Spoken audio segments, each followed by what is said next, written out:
ब्रह्मा ने प्रजा के हित के लिए, उनके नियम आदि बनाने के लिए राजा दक्ष को प्रजापति बनाया था। तो परंतु जैसा भी चाहते थे उस प्रकार से सृष्टि का विकास नहीं हो रहा था। तब उन्होंने विंध्याचल के निकट पर्वत पर जाकर घोर तपस्या की। वहां अधमण नाम का एक तीर्थ है जो सारे पापों को धो डालता है।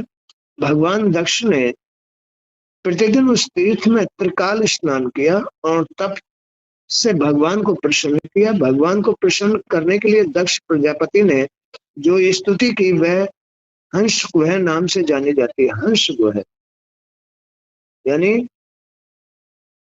हंस तो ये जीव है, जो आत्मा है यही हंस कहलाती है। इसका गुप्तरम रूप क्या है, उसे गुहम कहते हैं। तो हंस गुह नाम से जानी जाती है। वह स्तुति इस प्रकार है।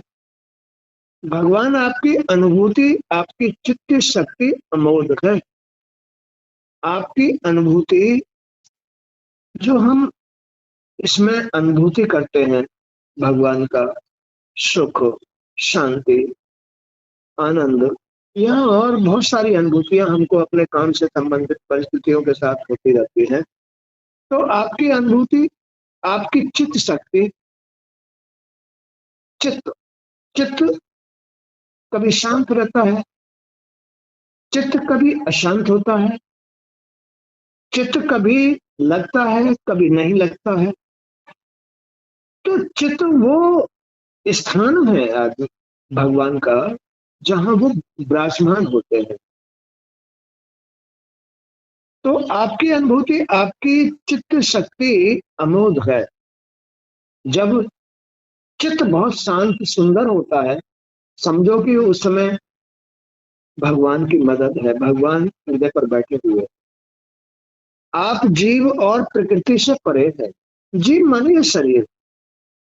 आप इस संसार से, इस रचना से, इससे बहुत परे हैं, क्योंकि आपने इस रचना का निर्माण किया।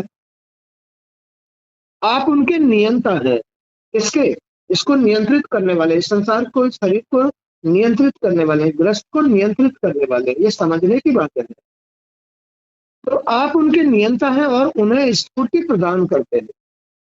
गृहस्थी को आगे चलाना, शरीर को स्फूर्ति प्रदान करना, माने कि इसको संचालित करना।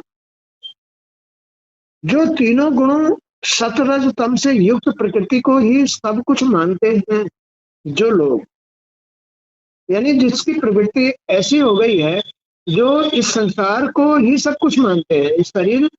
इस शरीर के अंदर जो सांसारिक इच्छाएं हैं, भाव हैं या कर्म हैं, उनको ही सब कुछ मानता है, ऐसी उसकी प्रवृत्ति है।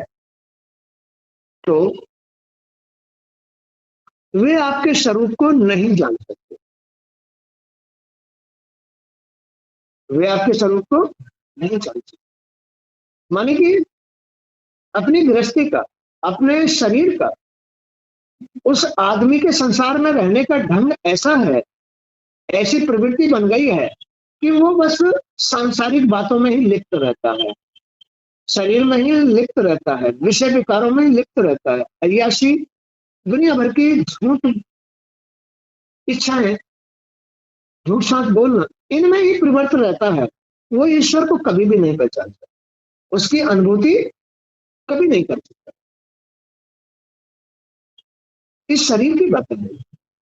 राजा दक्ष भगवान से प्रार्थना कर रहे हैं इस प्रकार कि जो त्रिगुणात्मक शरीर, इस शरीर में से तो तीनों गुण, माने सतोगुण, रजोगुण, तमोगुण, इसकी प्रवृत्ति बनती है, इस शरीर का मार्ग बनता है, दिशा बनती है कि वो किस दिशा में जा रहा है। अगर देखो, बच्चा जब जन्म लेता है,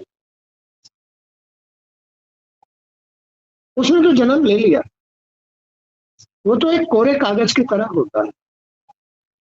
माँ बाप के ऊपर डिपेंड करता है उसको दिशा देना। माँ बाप अगर शुरू से ही बच्चे को अपने साथ पूजा पर बिठाए,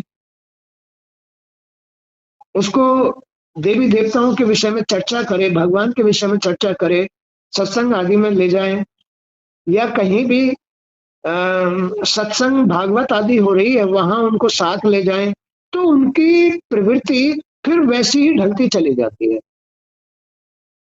दिशाएं होती हैं। अब जिनके माँ बाप मान लो भागवत में तो जा रहे हैं, बच्चा भी कह रहा है पापा मैं भी चलूंगा, लेकिन पापा कह रहे हैं बेटे तुम वहां क्या करेगा, रहने तू यहीं रह, तो फिर ये माँ बापों की गलतियां हो जाती हैं। माँ बापों को बच्चे को शुरू से ही ढालना पड़ता है, तब उसकी भगवान के प्रति प्रीत होती है और उसमें से अनुभूति होती है। ये इस रचना का परिवर्तन है, प्रवृत्ति है। जब आदमी के अंदर ऐसी प्रवृत्ति नहीं रहती है तो भगवान को नहीं पहचान पाता। जैसी प्रवृत्ति बन जाती है बस वैसे ही भाव उसके अंदर आने शुरू हो जाते हैं। तो जो तीनों गुणों 17 स्तंभ से युक्त प्रकृति को ही सब कुछ मानते हैं, वे आपके स्वरूप को नहीं जान सकते। आप तक किसी प्राणी की पहुंच नहीं है, आप तक वो इतने पवित्र हैं। आदमी तो इस शरीर के साथ ऐसी सोच या ऐसी दृष्टि या ऐसा भाव तैयार ही नहीं कर सकता कि वो ईश्वर को साक्षात खड़ा कर ले या स्वयं ईश्वर रूप में हो जाए। ऐसा भाव ही नहीं आता, क्योंकि वो त्रिगुणात्मक है, वो अपने इन तीनों गुणों से मुक्त नहीं है। जब इस तीनों गुणों से मुक्त हो जाएगा तो समझ लो कि वो स्वयं ही ईश्वर स्वरूप है, अपने आप को अनुभव करने लगेगा। क्योंकि आपकी कोई अवधि, कोई सीमा नहीं है, आप अनंत हैं, स्वयं प्रकाश और परात्पर हैं। मैं आपको नमन करता हूँ, हे प्रभु मैं आपको नमन करता हूँ। आप तो अमूर्त हैं, आपकी कोई अवधि नहीं है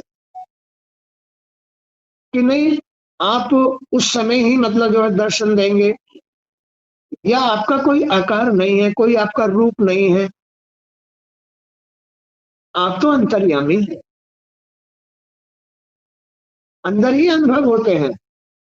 लेकिन जो आदमी त्रिगुणात्मक की संसार में, मायावी संसार में, मायावी क्रियाओं में ही विलीन रहता है, मायावी क्रियाओं में ही, उसको भगवान कभी दर्शन नहीं देते, उनका अनुभव नहीं होता है।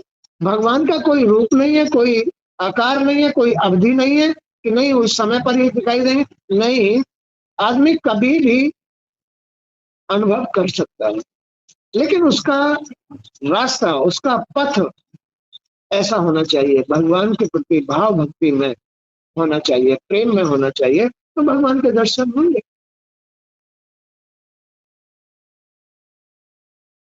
मैं आपको नमन करता हूं। वैसे तो आप जीव के सखा हैं, आप दोनों ही शरीर में एक साथ निवास करते हैं, मैं भी निवास करती है और सत भी निवास करता है।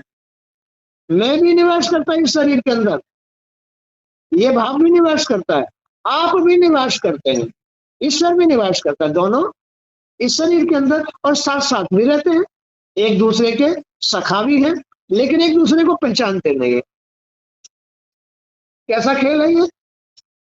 इस संसार में मैं भी वास कर रही है, इस संसार में ईश्वर भी, आप भी वास कर रहे हैं, लेकिन साथ साथ रहते हुए भी जीव ईश्वर को नहीं पहचान पाता है, सत्य को नहीं पहचान पाता, क्योंकि वो त्रिगुणात्मक है, संसार में झूठ सांच के साथ, इच्छाओं के साथ, विषय विकारों के साथ रह रहा है, इसलिए वो सत्य को नहीं पहचान पाता, अपनी गृहस्थी में सच्चाई को नहीं पहचान पाता,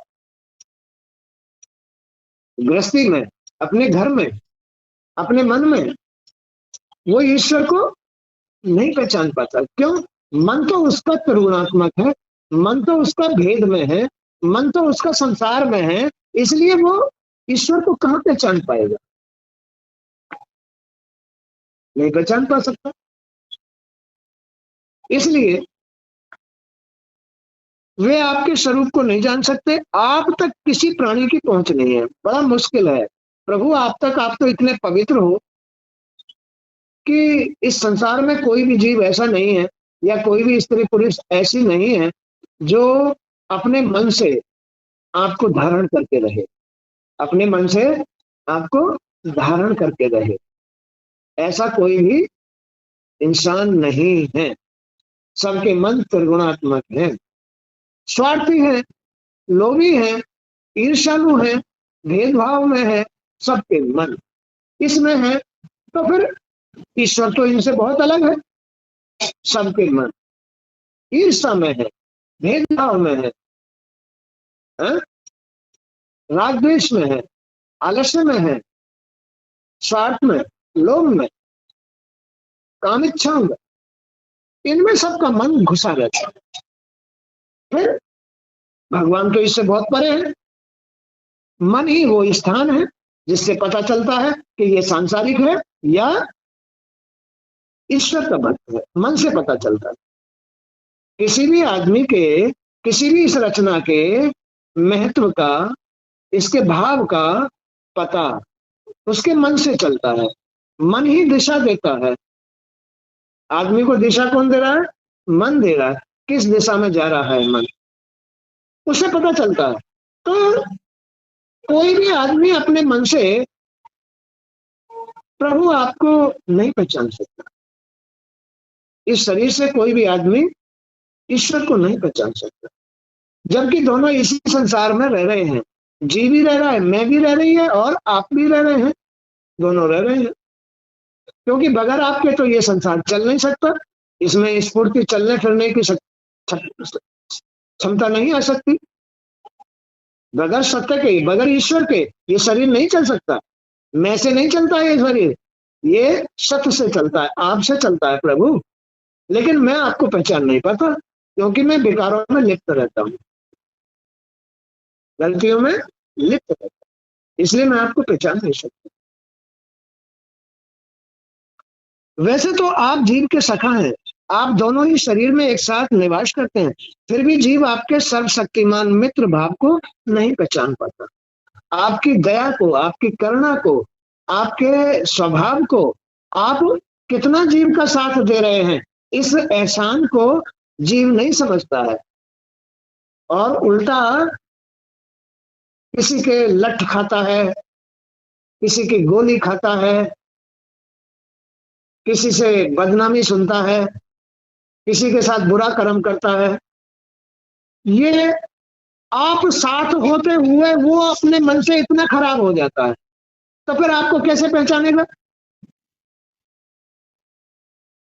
इतना खराब हो जाता है आदमी अपने मन से। मन माने अपने शरीर से, माने कि अपनी ज्ञानेंद्रिय आदि कर्मेंद्रियों से इतना खराब हो जाता है कि उसे अपनी दिशा का भी पता नहीं रहता है, अपनी इज्जत का भी पता नहीं रहता है। इज्जत ईश्वर है, इज्जत उसकी मां है, जो इसके अंदर संसार बसाई बैठी है, घर के अंदर संसार बसाई बैठी है। इज्जत उसकी मां, बहन, बेटी, स्त्री है। अब ये माँ तो अनेक रूपों में वास करती है। माँ के रूप में भी वास करती है, बेटी के रूप में भी वास करती है, बहन के रूप में भी वास करती है, पत्नी के रूप में भी वास करती है। वो अब उस जीव के ऊपर निर्भर करता है कि उस माँ को पत्नी बना करके इस संसार में रह रहा है, माँ को माँ बना करके इस संसार में रह रहा है, माँ को बेटी बना करके इस संसार में रह रहा है, माँ को बहन बना करके अपने संसार में रह रहा है। उस प्रकार का भाव तैयार होगा। ये उसके मानने पर, उसके चलने पर, उसकी दिशा पर निर्भर करता है। उसकी दिशा पर निर्भर करता है कि वो किस भाव से इस संसार में जी रहा है। आप दोनों ही शरीर में एक साथ निवास करते हैं, फिर भी जीव आपके सर्वशक्तिमान मित्र भाव को भगवान इस जीव का मित्र बना बैठा है। इसे चलाने के लिए उपस्थित है, इसको सुरक्षित रखने के लिए उपस्थित है। लेकिन इसकी संगत, इसकी उठ बैठ, इसका खान पीन भगवान से इतना विरोध पैदा कर लेता है कि वो अपने मित्र को ही नहीं पहचान पाता है, अपने बाप को नहीं पहचान पाता है, अपने सखा को नहीं पहचान पाता है। अपने सहयोग को नहीं पहचान पाता है कि भगवान मुझे चला रहा है, भगवान मुझे जिंदा रख रहा है, भगवान सत्य है, उसको नहीं पहचान पाता।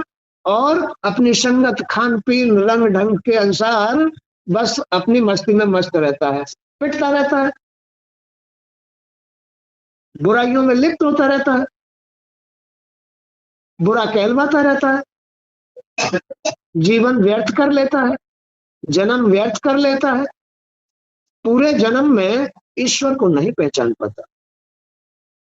कितना बड़ा जीवन होता है आदमी का, लेकिन फिर भी उस जीवन में अपने ईश्वर को नहीं पहचान पाता।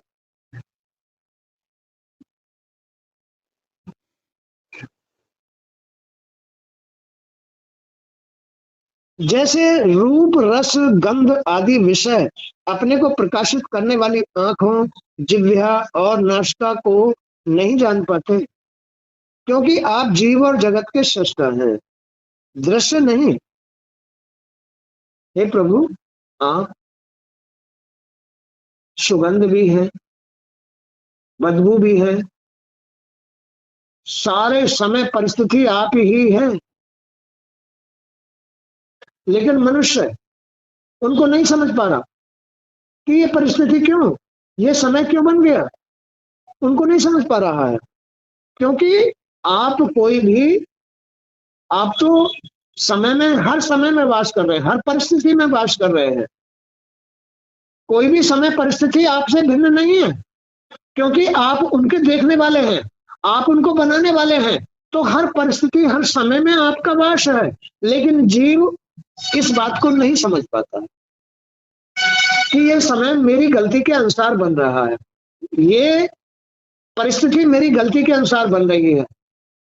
दुख देने वाली या सुख देने वाली जो भी परिस्थिति होती है, वो जीव के अनुसार बनती है। या तो भूल में रहने से बनती है तो परिस्थिति कष्ट देती है, या फिर सुख देती है तो उसके भगवान के साथ रहने से, उनको भजने से, तब उसकी परिस्थिति अच्छी बनती है। क्यों?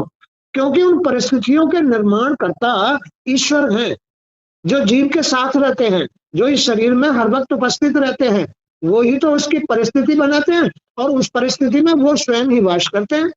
इसीलिए तो समय को, परिस्थिति को बड़ा बलवान कहा गया है। समय बड़ा बलवान होता है। कैसा खेल है ये? हे महेश्वर, मैं आपके श्री चरणों में नमन करता हूँ।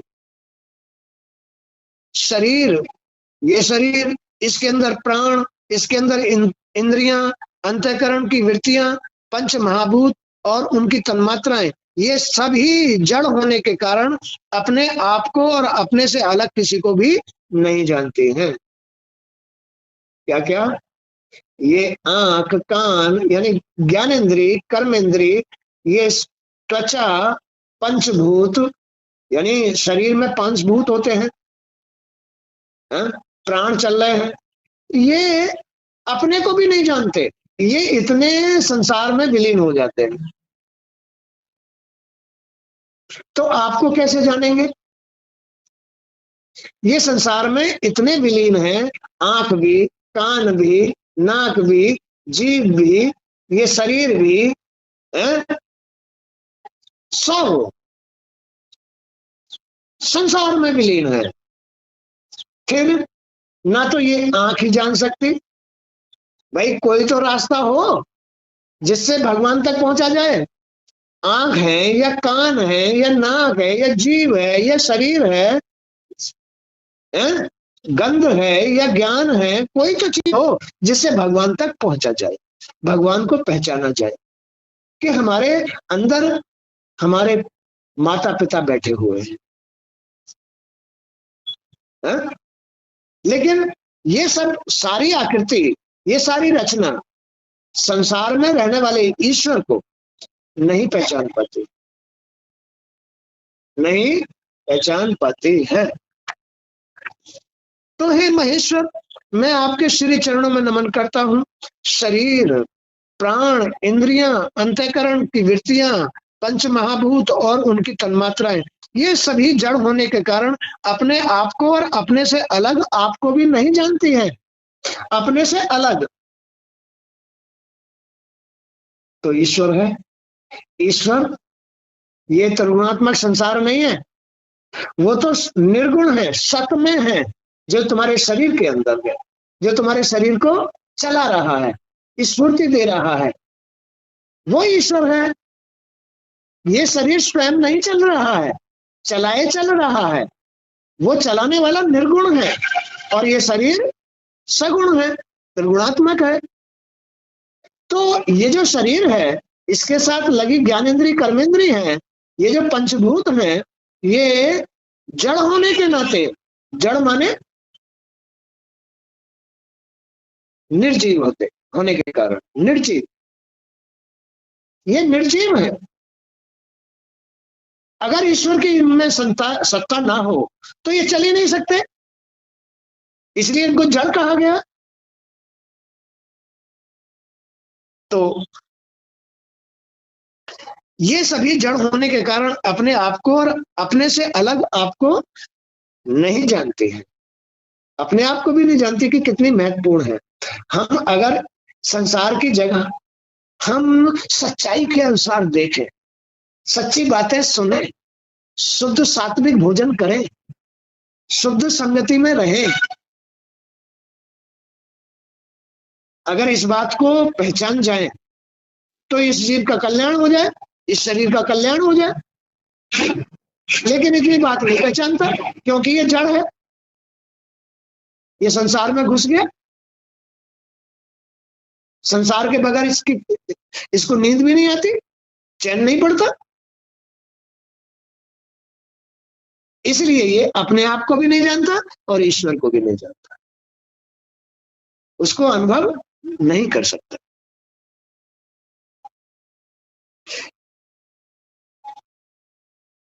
परंतु जीव इन सभी को और इनके कारण, परंतु जीव माने ये रचना शरीर, इन सभी को और इनके कारण सतरज तम आदि 3 गुणों को अच्छी तरह से पहचानता है कि ये त्रिगुणात्मक है। ये मेरी आंख है, ये मेरे कान है, ये मेरी नाक है, मेरी नाक में बदबू आ रही है। जीव जो है भाई नमक नहीं है, भाई चलो आज तो जो है बर्फी खाएंगे। किसी ने फोन किया क्या कि भाई आ जाओ दारू पियेंगे, या किसी स्त्री ने फोन किया आ जाओ फला जगह चलेंगे। तो ये सब क्या है? अगर यही पवित्र हो जाए, ये साधन पवित्र हो जाए, तो इसमें भक्ति आ सकती है। इसको भक्ति कहते हैं। शुद्ध हो जाए तो भक्ति आ सकती है।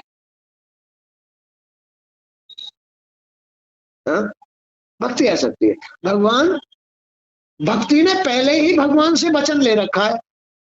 क्या ले रखा है? कि भगवान मुझे एक वचन दो। कोई आदमी अगर मुझे धारण करे तो आप उसको दर्शन जरूर देंगे, आप उसको मोक्ष जरूर देंगे। भगवान ने कहा तथास्तु, ऐसा ही होगा। तो भक्ति, जो भी आदमी यानी जो भी ये जीव, जो भी ये शरीर भक्ति को धारण करता है, शुद्धि को धारण करता है, भगवान उसको अवश्य दर्शन देते हैं, उसको मोक्ष अवश्य देते हैं। ये भक्ति ने पहले ही भगवान से वचन ले रखा है। भक्ति करने वाले की भक्ति व्यर्थ नहीं जाती है, व्यर्थ नहीं जाती है।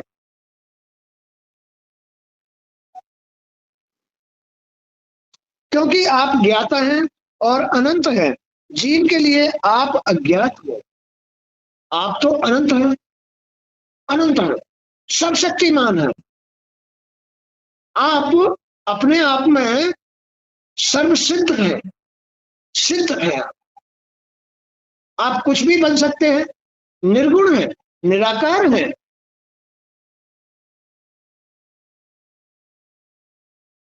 परंतु जीव के लिए आप अज्ञात हैं। सब कुछ आप ही कर रहे हैं, आप ही सबको सब कुछ दे रहे हैं, आप ही सबके काम बना रहे हैं भक्ति के माध्यम से। जितनी उसमें शुद्धि है, जितनी उसमें श्रद्धा है, जितनी उसमें भक्ति है, उसके अनुसार उसका काम बना रहे हैं, उसको दे रहे हैं, खाने के लिए, पीने के लिए, पहनने के लिए, इज्जत मान सम्मान आप उतना ही दे रहे हैं जितना कि उसके अंदर भक्ति है, क्योंकि भक्ति ने भगवान से वचन ले रखा है। जितनी उसमें भक्ति है उतना उसको मिल रहा है। क्या समझ रहे हैं? आदमी को यानी इस रचना को, इसमें कुछ नहीं रखा है, जो कुछ है तो ईश्वर के पास है, इसमें केवल इसको शुद्ध करने की जरूरत है। तो जितना कोई भी जीव, ये जड़, इस रचना में जितनी भक्ति आती है उतना ही भगवान उसकी भक्ति को देख करके सुख देता है, आनंद देता है, वस्तुएं देता है। भगवान वस्तु नहीं है, भगवान तो सारे पूरे संसार में जितनी उत्पत्तियां उनका मूल है, सत में है, निर्गुण है। और जिस दिन तुम्हारा ये शरीर भी निर्गुण हो जाएगा, तीनों गुणों से मुक्त हो जाएगा, उस दिन तुम भी ईश्वर बन जाओगे, तुम भी ईश्वर बन जाओगे। ईश्वर तो निर्गुण है, इसी के अंदर है, इसी के अंदर मैं भी है। मैं माने मायावी प्रभाव, मैं अहंकार भी है, लेकिन अहंकारवश, भूलवश, अज्ञानतावश, ये जड़वश गुणों के साथ ईश्वर को नहीं पहचान पाता। जबकि उस जीव को जीवन देने वाला, उस जीव को चलाने वाला, उसको खाने पीने के लिए देने वाला ईश्वर इसके साथ है, लेकिन फिर भी जीव उस ईश्वर को नहीं पहचान पाता है। वो उसका बाप भी है, वो उसका सखा भी है, वो उसका मित्र भी है, वो उसका संचालक भी है, वो उसका जीवन दाता भी है, वो उसका परमात्मा भी है, भगवान भी है, लेकिन फिर भी सुनता सब जगह है, सुनता सब जगह है, लेकिन सुधरता कहीं भी नहीं है। जी सुधरता कहीं भी नहीं है, जबकि इसी शरीर के अंदर जी भी है और परमात्मा भी है, ईश्वर भी है, सुधरता कहीं नहीं है। 10 दिन में कम से कम 10 बार तो झूठ बोलेगा ही है? किसी की चुगली करेगा, किसी की बुराई करेगा, किसी से लड़ेगा, ये काम जी करता रहता है, ऐसा है उसका जी, ऐसा उसका जी है।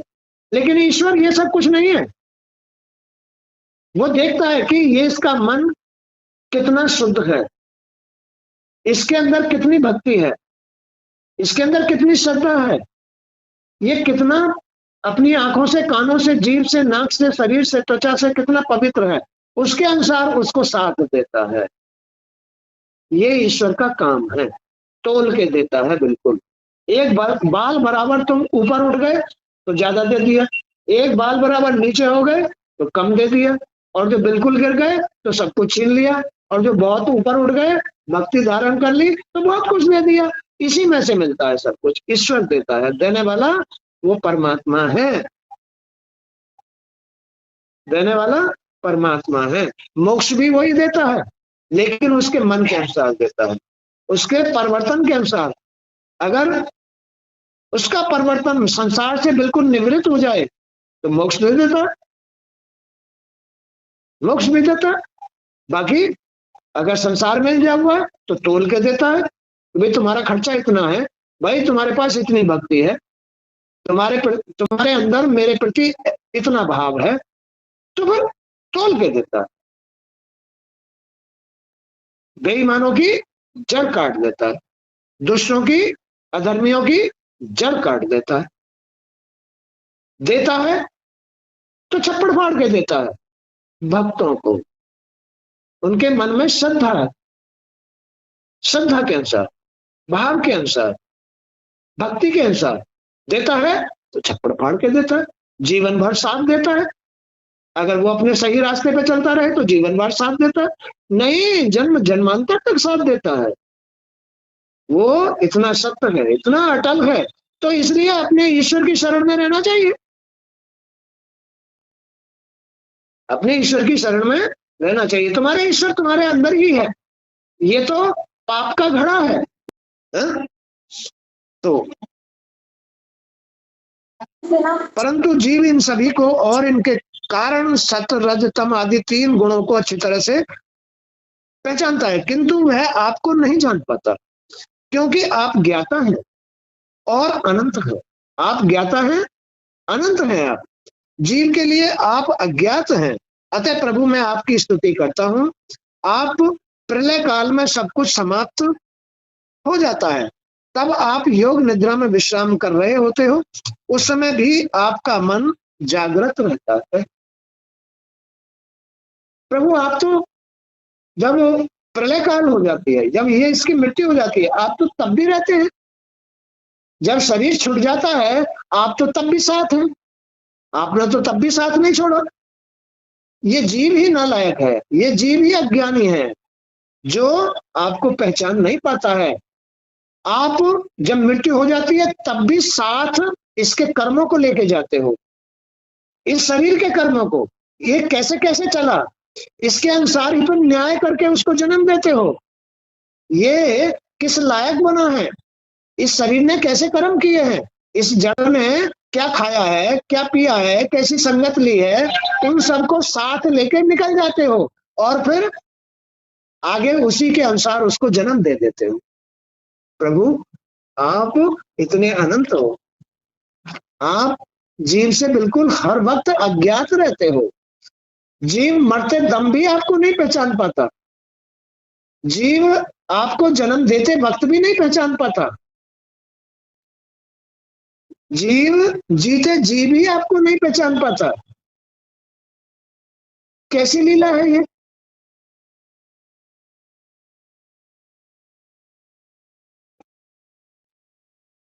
आप शुद्ध हैं प्रभु। आप देखिए विशेषता बतलाइए भगवान की। प्रभु आप शुद्ध हैं, आप सत्य हैं, इसलिए आप शुद्ध और सत्यवादी हृदय में निवास करते हैं। केवल आप शुद्ध हैं, आप सत्य हैं, आप केवल शुद्ध और सत्यवादी जिनके हृदय हैं वहां निवास करते हैं। और जिनके हृदय में भगवान निवास करते हैं उनको भगवान का अनुभव होता है, और जिनके हृदय में संसार वास करता है उनको जो है भगवान क्यों दिखाई देंगे, उन्हें तो हर वक्त संसार ही दिखाई देगा। हृदय का खेल है। जैसे लोग मंत्रों के द्वारा लकड़ी में छिपी हुई अग्नि को प्रज्वलित कर लेते हैं, मंत्र के द्वारा ही अग्नि जला दी लकड़ी के अंदर, ऐसे ही आदमी अपने अभ्यास के द्वारा, अपने ज्ञान के द्वारा आपको जागृत कर लेता है, इस लकड़ी के अंदर छुपी हुई अग्नि को प्रज्वलित कर देता है, ईश्वर को प्रकट कर लेता है मंत्रों के द्वारा, श्रद्धा के द्वारा, भक्ति के द्वारा आपको प्रकट कर लेता है। वैसे ही ज्ञानी पुरुष अपनी शुद्ध बुद्धि से हृदय में छुपे आपके गूढ़ अस्तित्व को खोज निकालते हैं।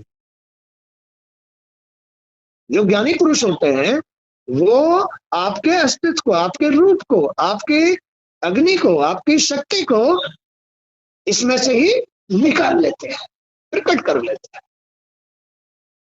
ऐसा है ये खेल। बैठ जाओ बैठ जाओ।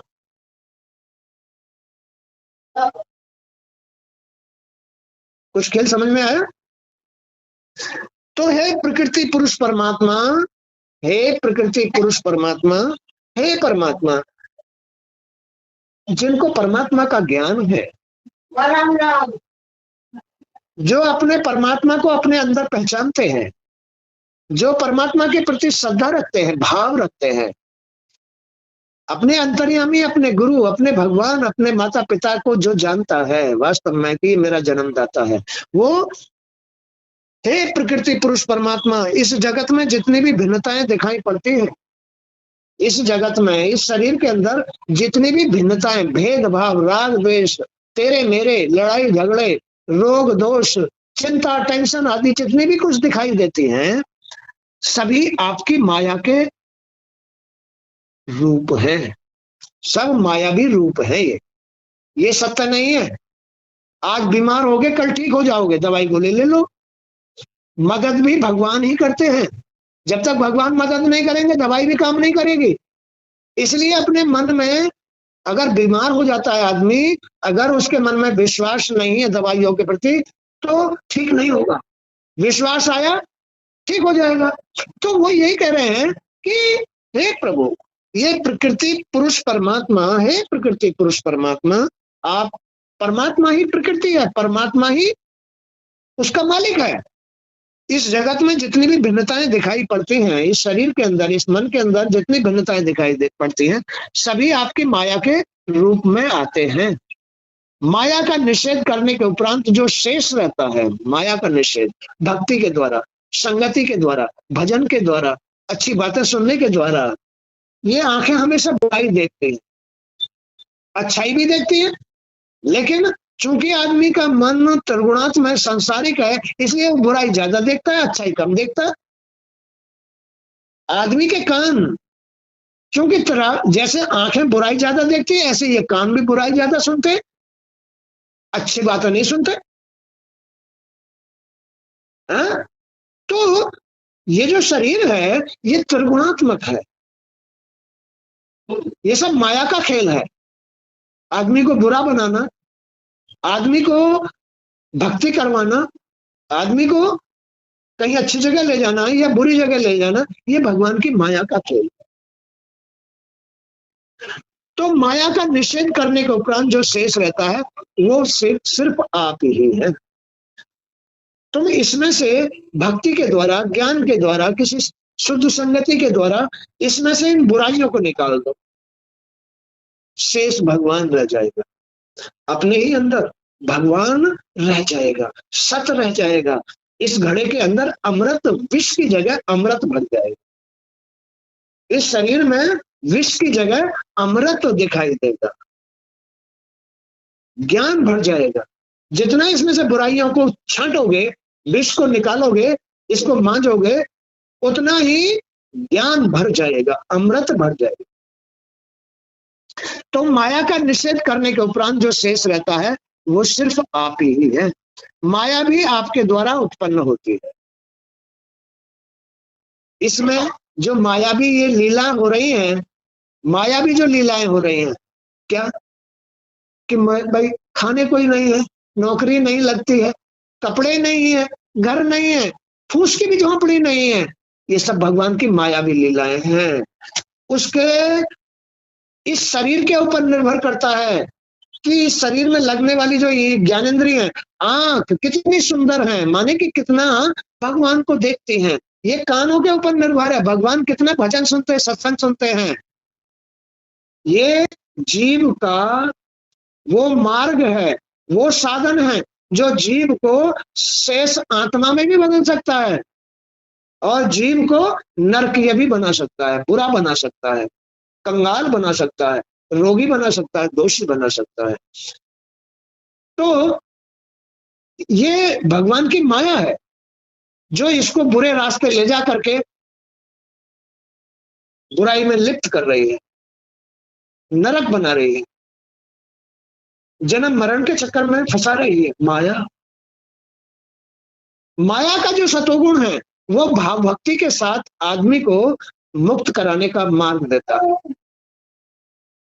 मुक्त कराने का मार्ग, माया से मुक्त कराने का मार्ग देता है। सतोगुण, भाव भक्ति, वो भगवान को पहचानने लगेगा आदमी, वो शरीर भगवान की जरूरत समझने लगेगा। नहीं मुझे मंदिर जाना है, नहीं मुझे जल्दी उठना है, नहीं मुझे भगवान की सेवा करनी है, ये इस शरीर की, इस मन की जरूरत है। अगर ऐसी जरूरत आ जाए तो भक्ति ने पहले भगवान से जन्म वचन ले रखा है।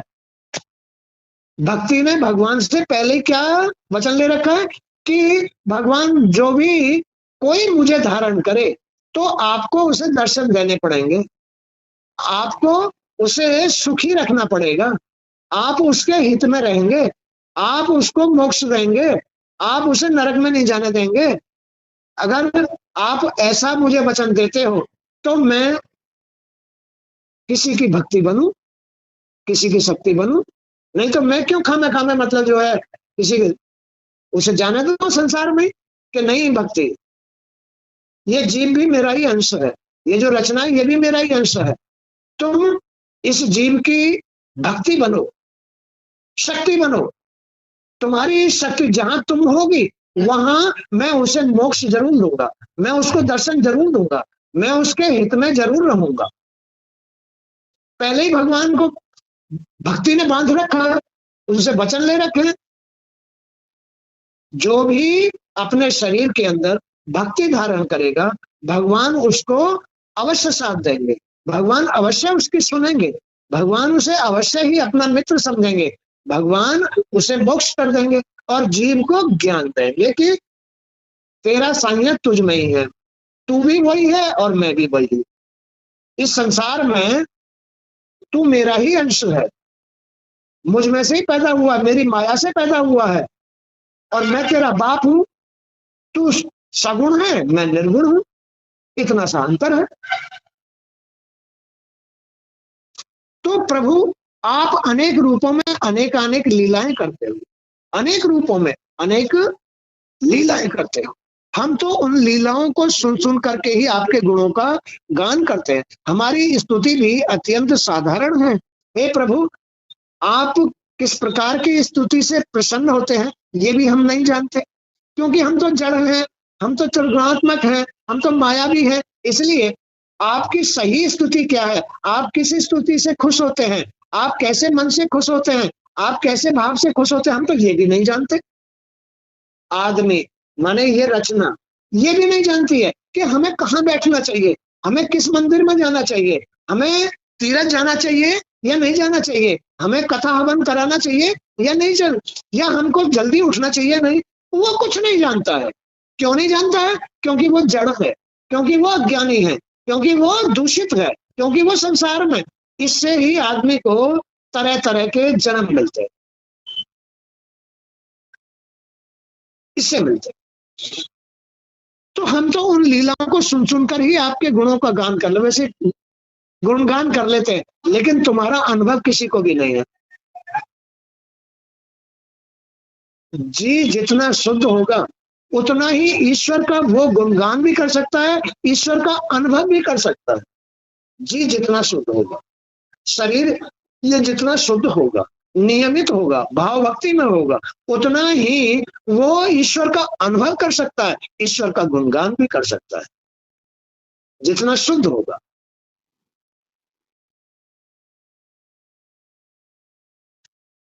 तो हमारी स्तुति भी अत्यंत साधारण है प्रभु। हम तो साधारण तरीके से ही आपको प्रणाम कर लेते हैं, हाथ जोड़ जाते हैं, कुछ कहना नहीं आता, साधारण सी स्तुति है। आपकी स्तुति तो बड़ी महान है, बड़ी महान स्तुति है प्रभु। हम तो जान भी नहीं पाते हैं, हम स्तुति कैसे की जाती है उसे भी ठीक से नहीं जानते। हमें तो योगी जन द्वारा दिए गए आपके नामों का स्मरण ही आता है। गुरुओं के द्वारा जो नाम दान मिल जाता है गुरुओं से, हम तो केवल उन्हीं का स्मरण कर लेते हैं, उन्हीं को रट लेते हैं, उन्हीं को जाप कर लेते हैं, बस इतना ही जानते हैं। ना हम आपको देख पाते हैं, ना आपका अनुभव कर पाते हैं। आप हमारी कितनी मदद कर रहे हैं, आप हमें जिंदा रख रहे हैं। इस शरीर को जिंदा रखने वाला ईश्वर ही तो है, इस जीव को जिंदा रखने वाला ईश्वर ही तो है, और वो हमारे अंदर ही है। तो ये शरीर से जो जी पैदा हो रहा है, त्रिगुणात्मक शरीर से जो त्रिगुणात्मक जी पैदा हो रहा है, वो इस बात को कह रहा है प्रभु हम तो आपकी स्तुति भी नहीं जानते हैं, जबकि आप मेरे साथ ही है। मैं तो आपको देख भी नहीं पाता हूं, मैं आपका अनुभव तो तब करूंगा, आपका स्मरण तो तब करूंगा जब मैं आपको जानता हूं। मुझे तो पता ही नहीं है, मैं तो संसार में बेकारों में रमना पड़ा हूं, मेरे पास कोई भाव भक्ति नहीं है। इसलिए प्रभु मुझे माफ कीजिए, मैं तो साधारण सा पुरुष हूं, मैं तो साधारण सा पुरुष हूं। प्रभु बस अपनी कृपा करोगे तो मेरा सुधार होगा, आपके दर्शन होंगे, अन्यथा मेरा तो जीवन नरक में है। तो इसलिए ये जन्म बड़ा उत्तम है, इस जन्म में ही आपको भगवान मिल सकते हैं, इस जन्म में ही आप मुक्त हो सकते हैं और इसमें ही तुम 84 लाख योनियों में बिगड़ सकते हैं।